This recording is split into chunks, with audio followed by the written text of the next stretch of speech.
Mesdames, Messieurs, bonsoir. C'est un plaisir de toujours vous retrouver sur cette émission Club Média 7. Club Média 7, comme vous le savez, c'est le rendez-vous de décryptage de l'actualité nationale et internationale avec bien sûr deux confrères de la presse béninoise en plateau. Et ce soir, je reçois justement Dr Eugène Alossoupo, journaliste et expert média. Eugène Alossoupo, bonsoir. Bonsoir et bonsoir aux amis téléspectateurs. Et juste en face de vous, Dieudonné Katakoula, journaliste et directeur de publication du quotidien Le Matin. Dieudonné Katakoula, bonsoir. Bonsoir chers confrères, bonsoir aux téléspectateurs. Vous êtes désormais un habitué de ce plateau. On peut le dire ainsi. Nous allons tout de suite planter le décor avec la première rubrique de cette émission. C'est la revue de presse hebdomadaire et elle porte la signature de Marcel Arrossi.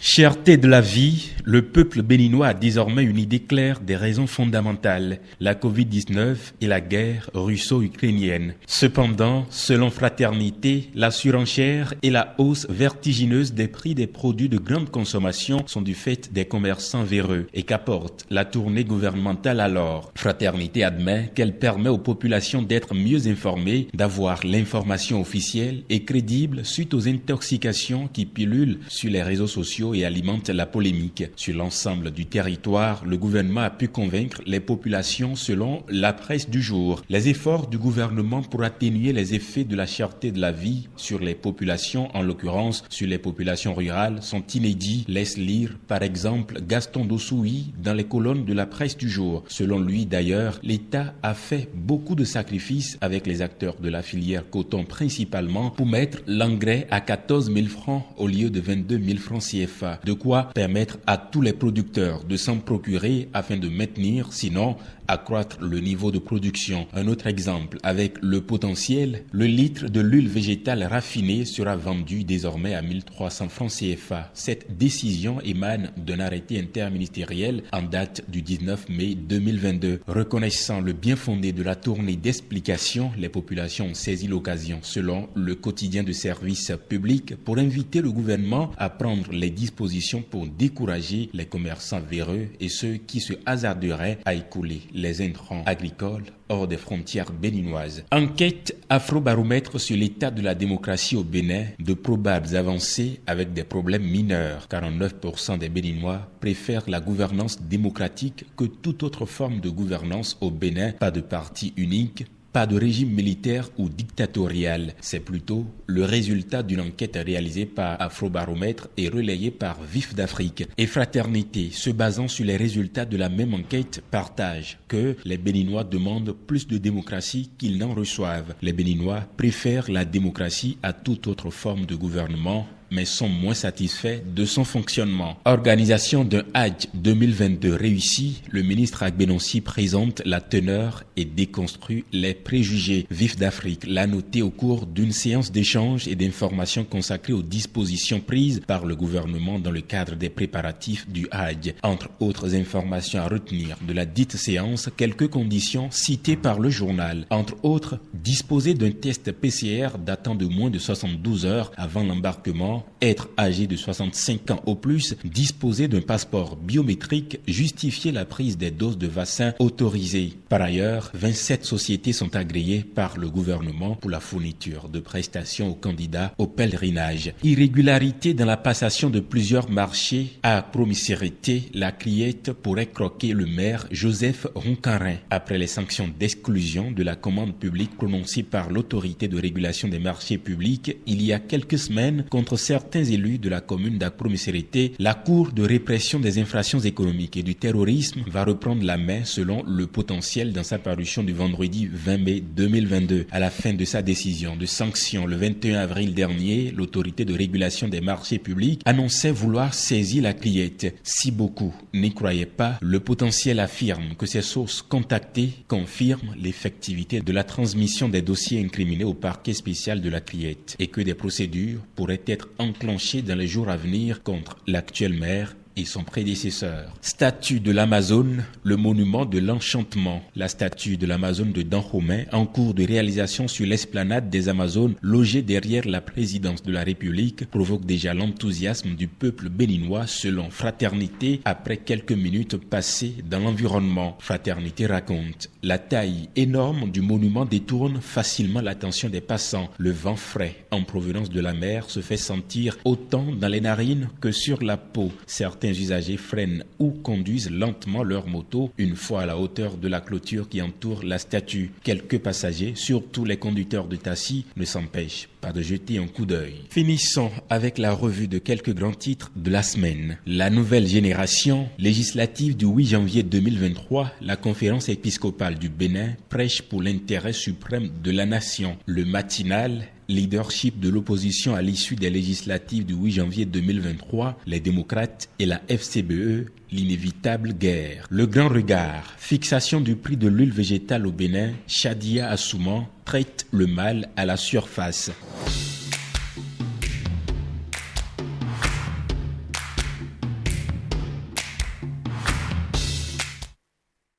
Merci donc à vous, cher Marcel Larossi. Et juste derrière la revue de presse hebdomadaire, le plat de résistance de cette émission, 7 jours au Bénin.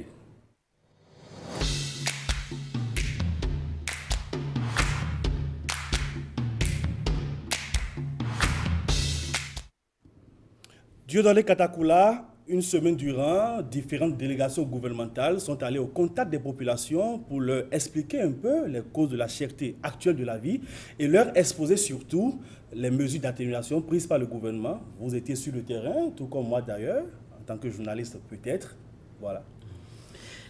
Bon, je crois que la tournée longtemps annoncée, avortée, mais puis quand même finalement, les membres du gouvernement ou le chef du gouvernement a dû autoriser ses ministres à aller sur le terrain pour rencontrer les populations. Bon, ici, il ne s'agit pas pour nous de réciter encore les raisons évoquées par les ministres sur le terrain pour justifier la situation actuelle.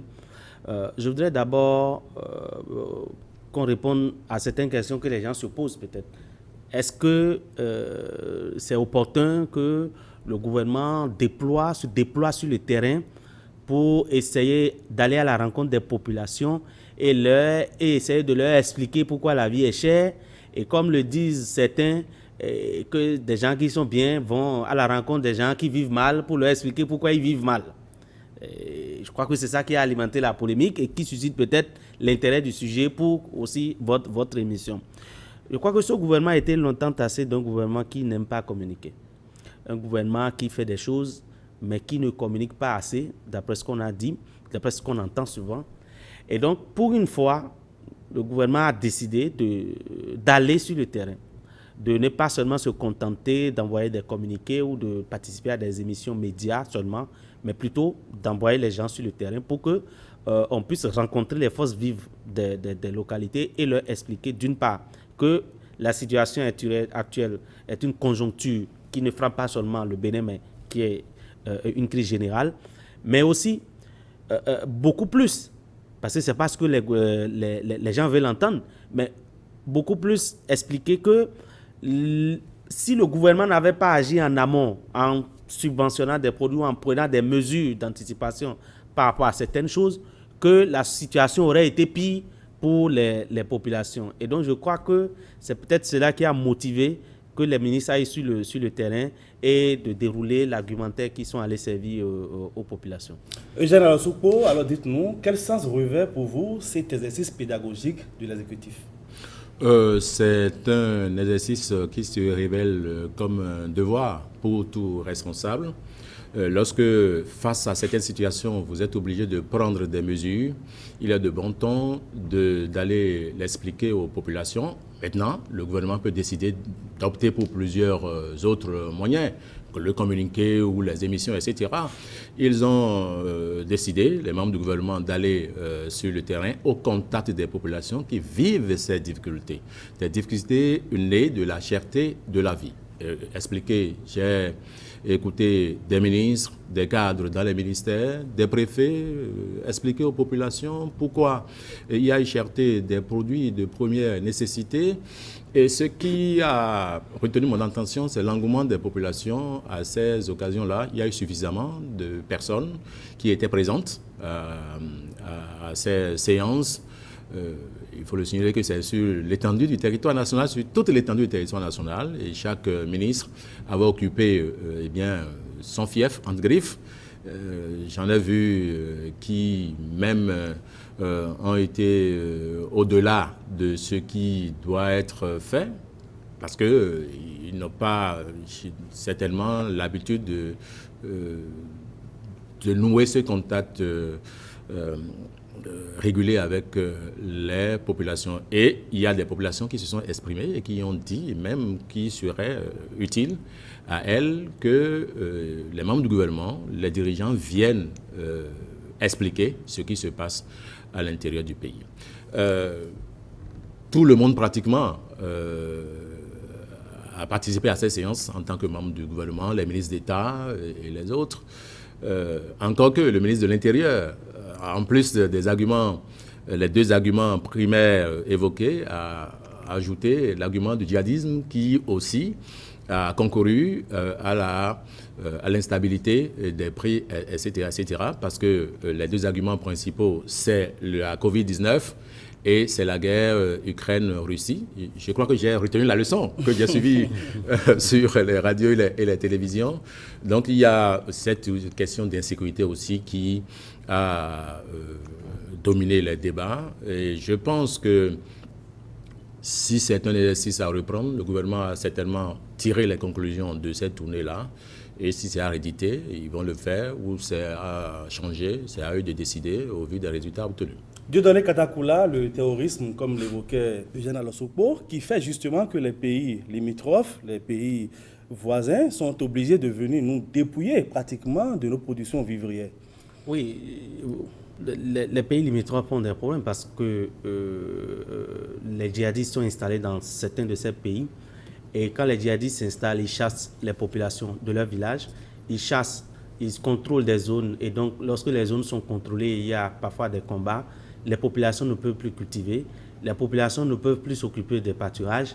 Et donc, les populations-là sont quand même appelées à continuer de se nourrir, de s'alimenter. Et il faut bien trouver ces vivres quelque part. Si ce n'est pas eux qui produisent ces vivres doivent venir de quelque part. Et c'est ça qui, aujourd'hui, qui met aussi la pression sur la production locale au Bénin. Et qui fait que certains paysans ou certains commerçants ou certains spéculateurs, si je puis m'exprimer ainsi, préfèrent venir racheter les produits ici à bas prix et plutôt que de laisser ça sur le marché domestique ici, préfèrent aller vendre ça au pays de la sous-région parce que ceux de là-bas ont plus de pouvoir ou sont prêts à débourser plus d'argent pour s'acheter ces produits. Et donc, ça crée une pression sur la disponibilité des stocks au plan local et c'est devenu un combat quotidien pour le gouvernement où chaque jour, à chaque instant, les commissaires, les policiers sont obligés d'arrêter des gens qui convoient des produits qui sont à destination d'autres pays. Le gouvernement, à un moment donné, a été obligé de dire, mais OK, au plan des engagements à l'international, nous devons être solidaires des autres pays, mais à un moment donné, il faut agir pour protéger quand même la production au plan local. Et donc, je crois que parfois même, il y a une tasse à l'export qui est mise sur ces produits-là, juste pour décourager les gens, pour que les gens ne sortent pas ces produits. Mais l'engouement a sorti les produits sous poursuite et je crois que le gouvernement a donné les instructions au niveau des frontières aux forces de l'ordre pour que on travaille à ce que ce qui est produit au Bénin puisse nourrir prioritairement les Béninois avant que s'il y a surplus à l'export, que l'on puisse exporter. Parce que ne l'oublions pas, il y a aussi un problème qui va se poser encore. Maintenant, les cultures sont là, mais les cultures qui vont arriver dans les rapports j'ai cru devoir entendre une émission sur les matières premières sur une grande chaîne internationale où on dit, on parle de l'exception béninoise en termes d'anticipation pour l'achat des engrais où dans la sous-région aujourd'hui, à part le Bénin et le Nigeria, puisque le Nigeria a une grande capacité de production interne, les pays qui exportent, c'est le Bénin, qui importe du moins, c'est le Bénin qui a pu anticiper et qui a pu trouver de l'engrais à bon prix et en quantité suffisante. Et donc, cet engrais aujourd'hui, le Bénin peine à sécuriser parce que des agriculteurs, des cultivateurs de coton qui prennent ce coton et ces engrais pour utiliser une partie pour le coton et une partie pour le vivrier, préfèrent aujourd'hui revendre ces engrais aux pays de la sous-région parce que ces pays n'ont pas anticipé et ce qui peut se passer. Personne ne savait que la guerre allait venir en Ukraine. Le Bénin a eu la chance de vite commander. Et donc aujourd'hui, les stocks d'engrais qui sont au Bénin sont encore menacés parce que des gens veulent en acheter dans les pays limitrophes. Mais ici, on en a subventionné par l'État, donc l'agent de Béninois. Donc, il faut que les citoyens aussi puissent avoir un peu de patriotisme parce qu'on ne peut pas prendre l'argent du contribuable béninois, subventionner de l'engrais pour qu'on prenne pour aller vendre à d'autres citoyens. L'État béninois ne peut pas subventionner la consommation des Nigériens ou des Burkinabés. C'était là justement tout le sens de cette tournée gouvernementale. Voilà. Il y a dans le Sopo une autre réalité sur le marché. Malgré la bonne foi du gouvernement, il y a des commerçants véreux qui ne veulent pas respecter les prix fixés. Et c'est un constat. Le gouvernement a mis l'accent sur le litre d'huile avec un communiqué qui passe. C'est vrai, mais on ne peut pas mettre un policier derrière chaque commerçant ou chaque revendeur dans nos marchés. C'est une question de conscience personnelle. C'est vrai que le commerçant a toujours tendance à profiter des situations, des opportunités, mais nous devons appeler ceux-là qui sont dans nos marchés, dans nos boutiques, à respecter les principes que le gouvernement a fixés. Ce n'est qu'une situation que nous espérons passagère. Ça va passer. La guerre entre la Russie et l'Ukraine, nous ne savons pas jusqu'à quand cette guerre va perdurer. Dans tous les cas, il n'y a pas d'effet d'annonce qui nous rassure pour l'instant. Et déjà, l'Indonésie qui interdit l'exportation de son blé, de l'huile de palme. Ce sont des questions de conservation. Même chose pour l'Inde aussi. Et ce sont des questions de sécurité alimentaire interne. Lorsque vous n'êtes pas sûr du lendemain, vous vous contentez, vous faites une politique globale sur ce dont vous disposez pour l'instant. Interdire l'exportation de ces produits-là, c'est peut-être la meilleure décision à prendre. Nous, ici, nous savons nos productions internes agricoles parce que, quoi qu'on dise, le djihadisme n'a pas atteint ses proportions aussi au point de rendre, de déguerpir les populations de leur zone de culture. Il y a du vivrier. Mais la pression de ceux-là qui quittent les villes vers les villages fait que les paysans aussi font un peu de spéculation. Mais ceux qui profitent de la spéculation, ce ne sont pas les paysans producteurs, ce sont ceux qui vont revendre ces produits-là. Et donc, vous savez, la police, à un moment donné, a arrêté beaucoup de commerçants véreux. On en a arrêté à Malanville et ceux-là qui traversaient les frontières avec ces produits-là. La vigilance doit continuer, mais je répète, l'État ne peut pas mettre un policier derrière chaque revendeur. C'est à nous, consommateurs, de faire le travail avec la police et les forces de l'ordre pour que ceux-là qui n'ont pas envie de respecter les décisions prises ensemble puissent payer le prix. Dieudonné Katakula, un mot sur cet arrêté ministériel qui fixe le prix du litre de l'huile de palme à 1300 francs CFA. Je crois que si le gouvernement renonce à la TVA totalement ou partiellement sur certains produits et que les importateurs ou les revendeurs directs aux clients, aux consommateurs ne respectent pas quand même cet effort du gouvernement, c'est qu'il y a un problème. Et le gouvernement se doit de dire à toute la population que l'huile qui est là, aujourd'hui c'est à tel prix et le gouvernement se permet de fixer le prix parce que le gouvernement sait les efforts fournis par les caisses publiques pour qu'on puisse arriver à ce prix. Donc je crois que les commerçants devront quand même se ranger et observer les prescriptions du gouvernement. C'est vrai que nous sommes dans un libéralisme et que peut-être si certains veulent ce communiqué du gouvernement peut ne rien signifier pour eux parce que, le gouvernement a sorti le communiqué, d'accord, certains peuvent fermer leur magasin et refuser de vendre leur stock, de mettre leur stock à disposition pour que sur le marché on ait le produit. Et si certains agissent ainsi, ça veut dire quoi? Les prix vont encore plus que quadrupler et autres. Donc, pour moi, il est question pour les services du ministère du Commerce de travailler à identifier là où vraiment ces produits sont stockés et que si les gens ferment les magasins, qu'ils puissent avoir des réquisitions judiciaires qui permettent d'ouvrir ces magasins, de faire livrer ces produits-là à ceux qui en ont besoin pour que les populations puissent en disposer, puisque c'est des produits où les gens ont dédouané, les gens ont sorti ça légalement et l'État a fait des concessions, l'État n'a pas pris un certain nombre de taxes ou de TVA ou d'autres taxes douanières sur ces produits et donc ils ne doivent en aucun cas priver les Béninois de la consommation de tels produits puisque l'État a consenti des efforts en leur faveur. Jeanne Alonsoko, on va évoquer un autre sujet. C'est vrai que cette semaine, ce mercredi, il n'y a pas eu de conseil des ministres.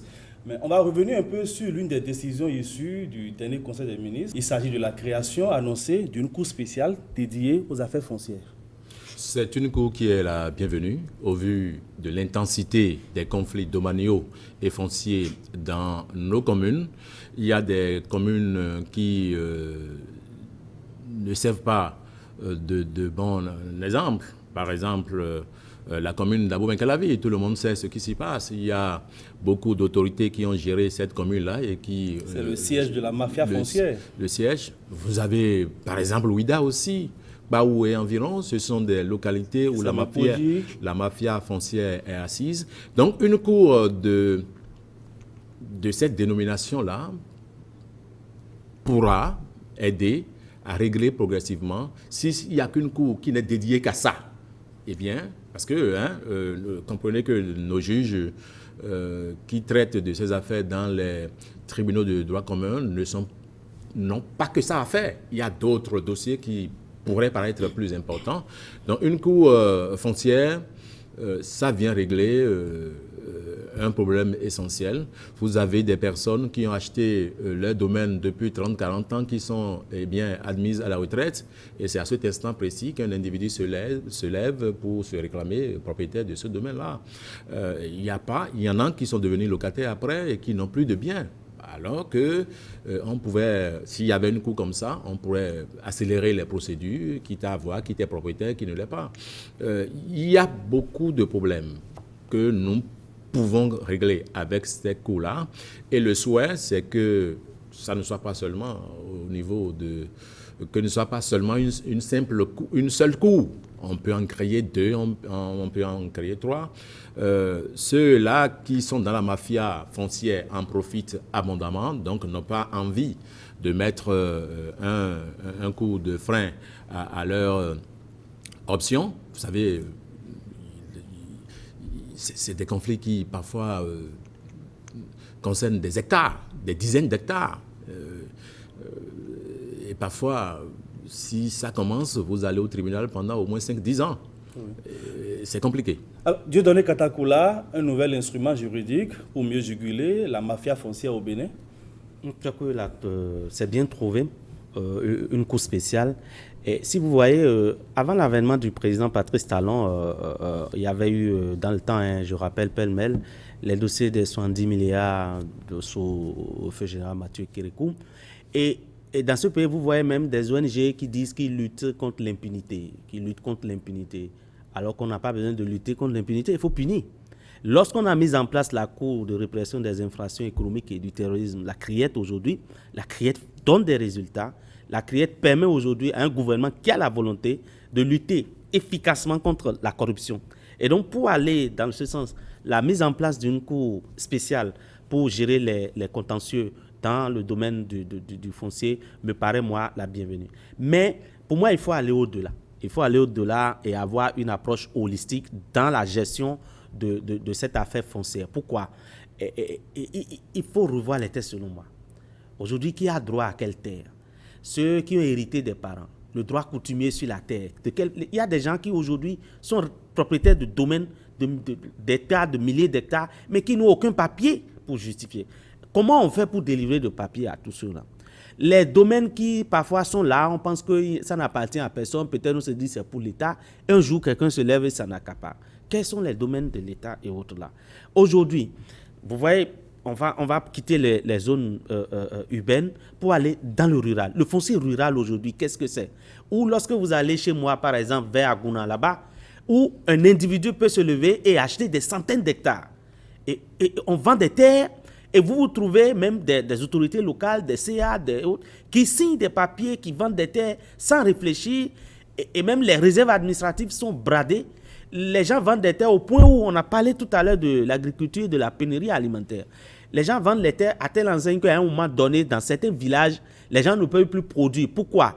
Les terres appartiennent désormais à des gens qui sont en villa à Cotonou ici, qui ont des centaines d'hectares, qui ont des milliers d'hectares, qui n'en font rien. Et les petits producteurs qui peuvent produire 2 hectares de maïs, 5 hectares de haricots par an, ces petits producteurs n'arrivent plus à trouver les terres puisqu'ils ont bradé ou leurs grands-parents ont bradé ou leurs papas ont bradé.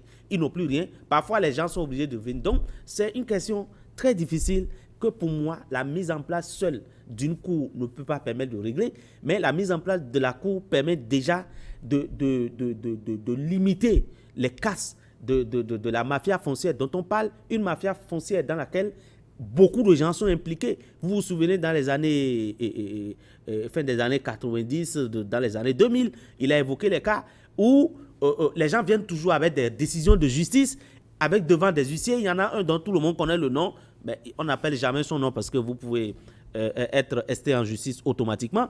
Donc, et puis, on cassait partout, à Cotonou, partout. Vous voyez des maisons qui étaient là depuis 30 ans, 40 ans. On cassait tout ça. Parce qu'il y a une structuration où les gens peuvent attaquer votre terrain, votre parcelle, et aller obtenir une décision de justice qui leur donne le droit sur votre terrain. Et donc, mettre en place une cour spéciale, c'est bon, et que vraiment, on puisse mettre en place les tests qui permettent que les juges qui vont à cette cour ne soient pas aussi des juges qui étaient déjà mêlés à la gestion d'un certain nombre d'affaires, de certaines affaires foncières dont on connaît les issues dans ce pays. Le gouvernement va y veiller certainement. Eugène Alassoupo, d'aucuns estiment aussi que la création de cette cour pourrait rassurer les investisseurs qui veulent s'installer au Bénin. Bien évidemment, lorsque vous avez des industries ou des entreprises à installer, eh bien, il faut obligatoirement la sécurité foncière. Je ne peux pas investir des milliards sur un espace qui, après, me sera arraché. Donc, l'autre avantage de cette cour-là, c'est que les investisseurs qui vont venir seront plus rassurés de leur investissement sur les espaces qu'ils vont exploiter. Mais cette cour n'est venue que pour corroborer tout ce qui a commencé par être fait depuis des années par différentes structures qui travaillent dans le domaine. Et donc, c'est resserrer davantage la machine autour de ceux-là qui vivent. La mafia foncière, c'est un métier pour d'autres. Il y en a qui ne vivent que de ça. Il y en a qui gagnent des millions dans la mafia foncière et leurs noms sont connus de partout. Certainement qu'il y a des gens qui sont en complicité avec eux, qui en profitent aussi. Et donc, si cette cour arrivait à trouver les failles de ceux-là et à mettre un coup d'arrêt à leur business, ce serait formidable. Parce qu'il y a des personnes qui sont victimes. Il y a beaucoup qui ont perdu leur vie. Lorsque vous n'avez qu'une seule terre qu'on vient vous arracher, lorsque c'est le seul héritage que votre père vous a laissé avec des documents et que d'autres personnes viennent réclamer contre d'autres pièces justificatives ce domaine-là, vous vous retrouvez, parfois les gens se retrouvent dans la rue. Je crois que cette cour va travailler. Je ne doute pas de la qualité des juges. Il y a des juges spécialistes des questions foncières. Certainement que l'État va mettre plus de moyens à former d'autres, quitte à ce que nous ayons une cour très performante. Dieudonné Katakoula, on va s'intéresser à la royauté au Bénin. Il est annoncé l'installation d'une commission qui va se charger d'élaborer le cadre juridique de la chefferie traditionnelle au Bénin. Je crois que là aussi, c'est une œuvre de salubrité publique que le gouvernement entame encore. Parce que c'est aussi un problème. On dirait qu'il y a beaucoup de problèmes qui sont là et tout est problème dans le pays. Parce que, voyez-vous, à un certain moment, on a vu la naissance telle, la propagation tel un cancer de roitelets, de petits royaumes, de quoi, je ne sais quoi, hein. Ils sont beaucoup et il suffit de voir dans la circulation quelqu'un porter un chapeau décoré de quelque chose là avec une récade là et puis son véhicule n'a plus de plaque. Et puis lorsque on est pendant les échéances politiques ou les échéances électorales, les candidats sont obligés d'aller passer chez chaque roitelet, chez chaque roi. et puis il y a des conflits. Conséquemment, bien sûr, parce qu'ils y vont en allant. Et voilà. Et c'est toute une pagaille. Ça n'honore personne. Ça n'honore personne. Et à un moment donné, il faut taper du poing sur la table et remettre de l'ordre. Surtout que dans la révision dans la Constitution relue, il y a quand même une reconnaissance affirmée de la chefferie traditionnelle, avec la possibilité pour l'État de commencer à financer légalement le fonctionnement de ces chefferies qui constituent des garants de l'autorité morale et de la tradition du pays. Donc pour moi, aujourd'hui, les gens qui sont membres de cette commission, tels que j'ai lu les tests et le communiqué du Conseil des ministres, ce sont des sachants qui vont faire partie de cette commission et qui vont proposer des tests au gouvernement qui va les transmettre à l'Assemblée pour que vraiment on mette de l'ordre dans cette affaire et que lorsqu'on dit qu'il y a un roi qui se déplace, lorsqu'on vous dit qu'il y a un chef coutumier qui se déplace, on sait et on aura avec plaisir, on peut faire une révérence à celui-là.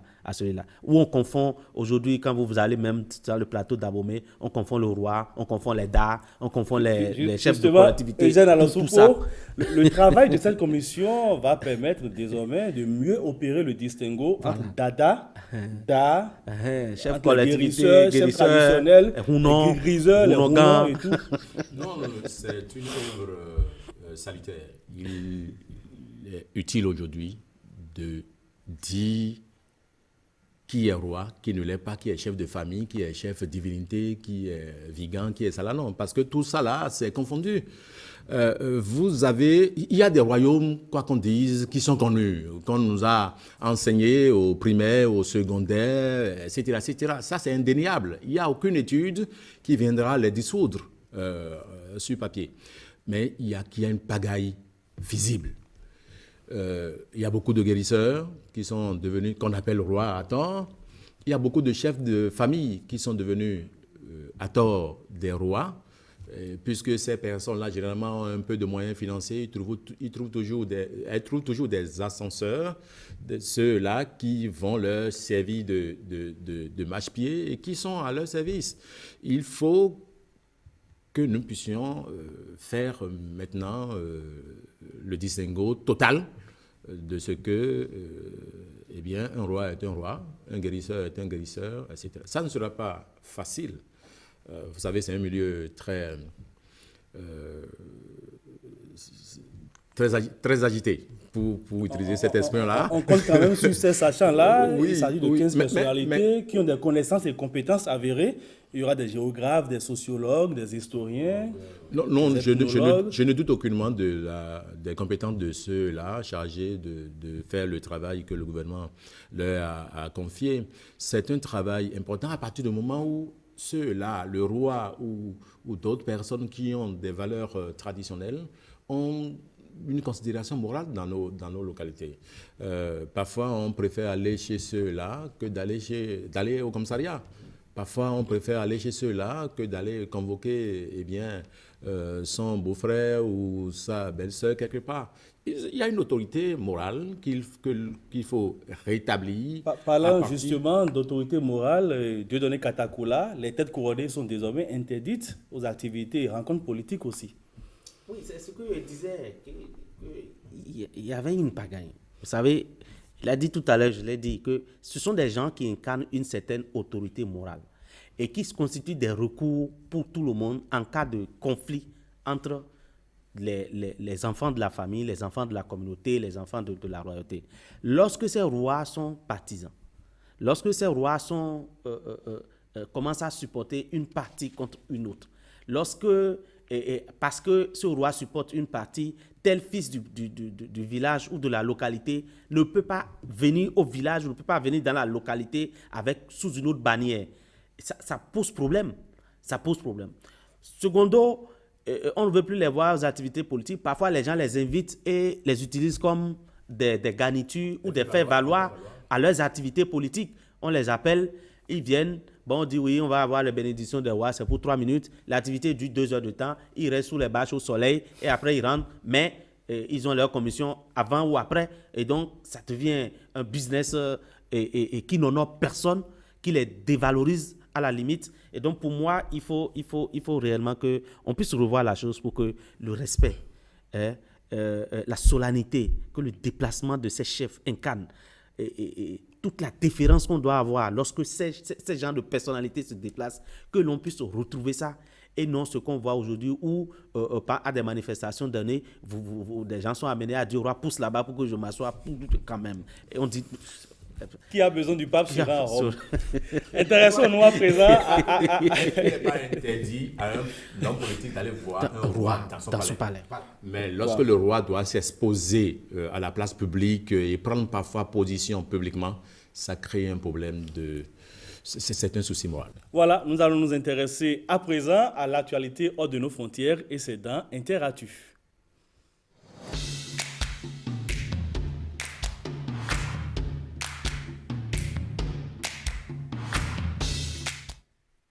Eugène Alossoupo lutte contre le terrorisme au Sahel, le Mali qui se retire du G5 Sahel.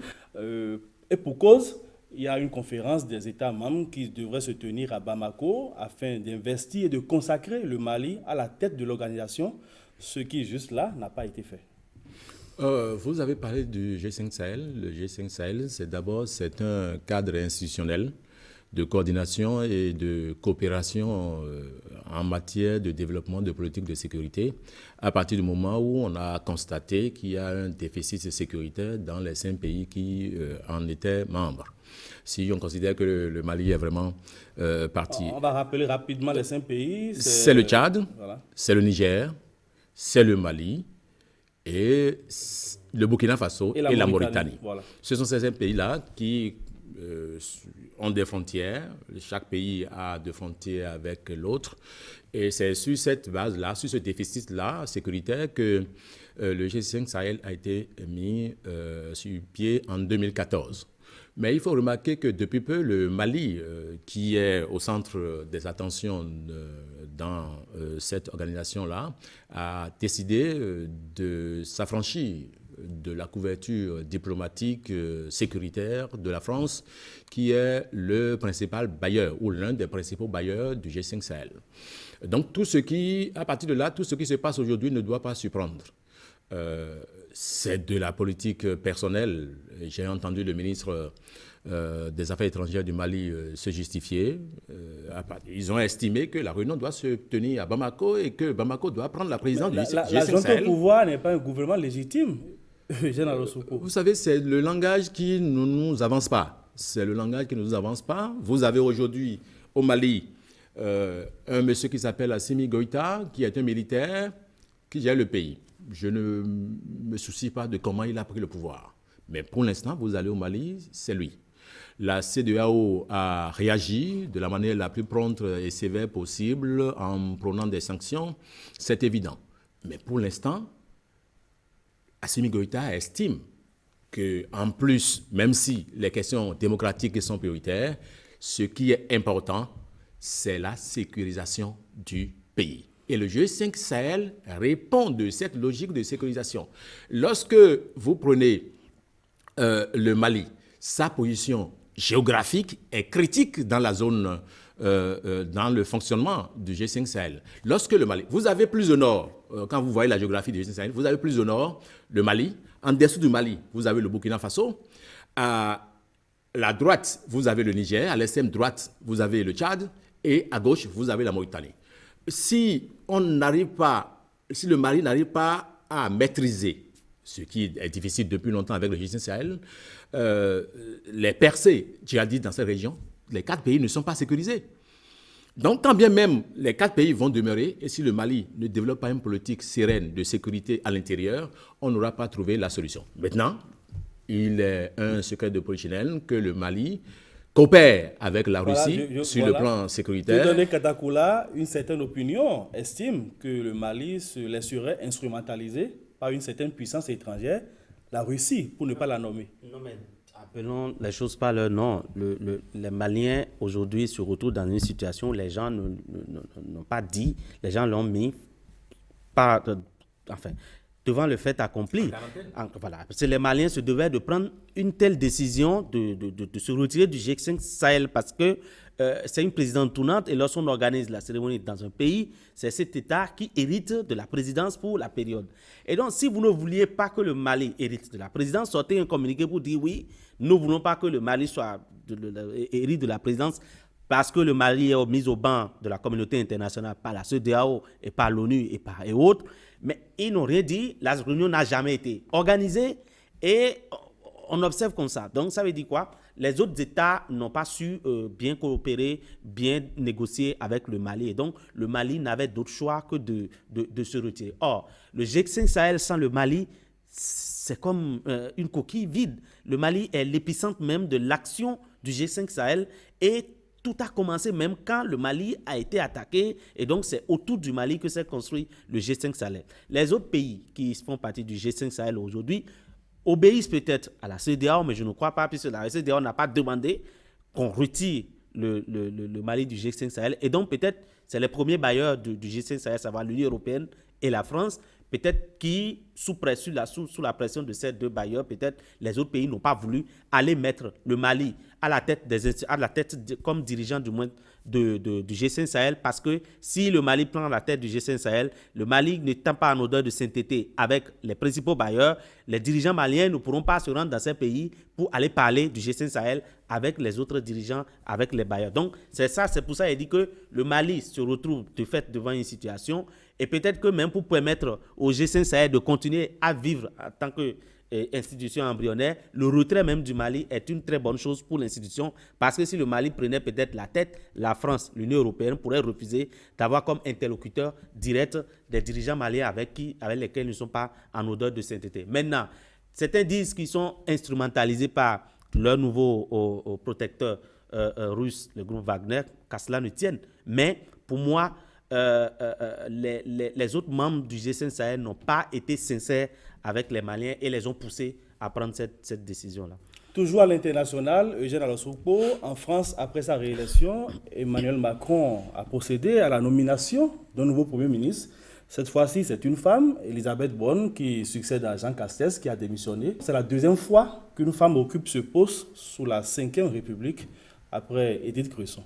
Non, tous les commentateurs français sont unanimes pour reconnaître que Madame la Première ministre, Elisabeth Borne, le prototype même de la méritocratie républicaine. Elle a été ministre du Travail, c'est le poste auquel elle a été nommée première ministre. Elle a été ministre des Transports et puis ministre de l'Écologie. Donc elle a fait depuis 2017 avec le président Macron. Et il faut souligner qu'elle est de la gauche, solide.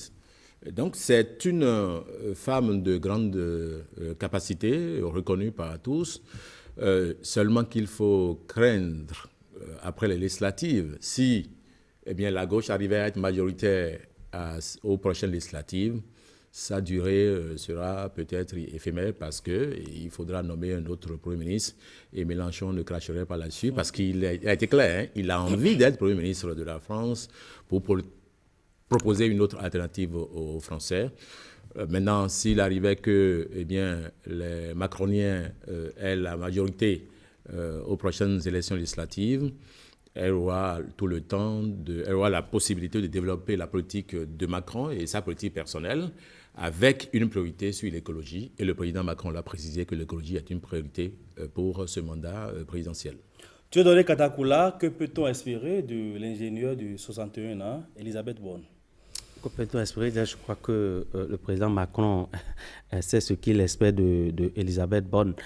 Et pour moi, c'est surtout sa promesse d'aller à la planification écologique et de mettre l'écologie au cœur de l'action gouvernementale pour le prochain quinquennat, enfin pour le quinquennat qui a débuté. Et je crois que c'est ça qui a beaucoup plus poussé à la nommer. Et aussi sa tendance un peu de gauche, beaucoup plus sociale, mais en même temps très libérale parce que les syndicats de la CGT, j'en ai écouté la dernière fois, qui ont dit mais c'est elle qui a poussé la privatisation d'une partie de la RATP, de la SNCF, de tout. Donc, elle est un peu technocrate comme le président, mais du côté des partenaires sociaux, elle est crainte. Et donc, qu'est-ce qu'on peut attendre d'elle? Il faut attendre d'abord les élections législatives. Parce que ce n'est qu'après ces élections qu'elle pourra commencer à travailler.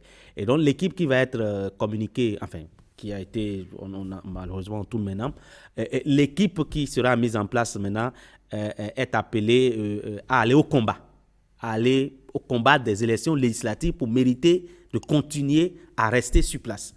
Or, pourtant, Jean-Luc Mélenchon Jean-Luc Mélenchon, ses insoumis et l'Union populaire, je crois maintenant, envisage d'imposer une cohabitation au président Emmanuel Macron pour qu'on n'assiste plus à une forte présidentialisation du pouvoir et que désormais ce soit le parti majoritaire à l'Assemblée qui puisse gouverner et occuper Matignon. Donc on verra.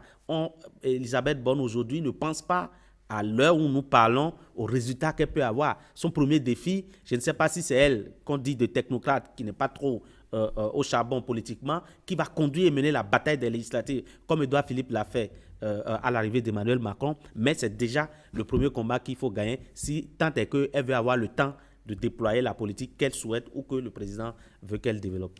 On prend donc le rendez-vous pour les législatives. Pour les législatives, voilà, après les législatives. Dernière rubrique de cette émission, les potins de la toile.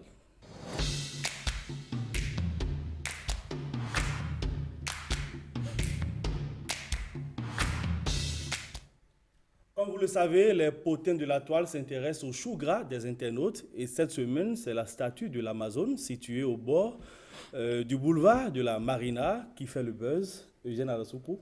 J'ai vu de proche cette statue-là. Je tiens à reconnaître la sagacité et la dextérité de ceux-là qui l'ont initié et de ceux-là qui l'ont conçu.